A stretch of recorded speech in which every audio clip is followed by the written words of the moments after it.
नमस्कार, जय महाराष्ट्र. या क्षणाची सर्वात मोठी बातमी. विधानसभेआधी भाजपला मोठा धक्का. महाविकास आघाडीत झाला पुन्हा मोठा पक्षप्रवेश. काय आहे सविस्तर बातमी आपण पाहू. त्या अगोदर तुम्ही चॅनलवरती नवीन असाल तर अशाच बातम्यांसाठी आत्ताच आपल्या चॅनलला सबस्क्राईब करा.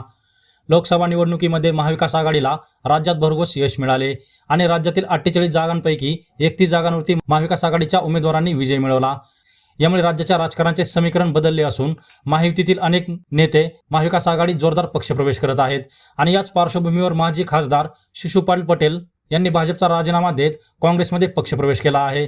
काँग्रेस प्रदेशाध्यक्ष नाना पटोले यांच्या उपस्थितीत हा पक्षप्रवेश पार पडला. शिशुपाल पटेल हे मागील अनेक दिवसापासून भाजपमध्ये नाराज होते आणि गेल्या महिन्यातच म्हणजे 24 जुलै रोजी त्यांनी आपला राजीनामा भाजपचे प्रदेशाध्यक्ष चंद्रशेखर बावनकुळे यांना पाठवला होता. त्यानंतर त्यांनी काँग्रेसमध्ये पक्षप्रवेश करण्याचा निर्णय घेतला. शिशुपाल पटेल यांनी 2004 मध्ये लोकसभा निवडणुकीत प्रफुल्ल पटेल यांचा पराभव केला होता. त्यामुळे ऐनवेळी विधानसभा निवडणुकीच्या तोंडावरती पटेल यांनी काँग्रेसमध्ये पक्षप्रवेश केल्यामुळे भंडारा गोंदियामध्ये भाजपसाठी हा मोठा धक्का मानला जात आहे. तर तुम्हाला काय वाटतं, आगामी काळात होणाऱ्या विधानसभा निवडणुकीत या झालेल्या पक्षप्रवेशामुळे काँग्रेसला याचा फायदा होईल की नाही ते तुमचं मत कमेंट बॉक्समध्ये मांडा. आणि अशाच राजकीय बातम्यांसाठी आताच आपल्या रैया महाराष्ट्र या यूट्यूब चॅनलला सबस्क्राईब करा.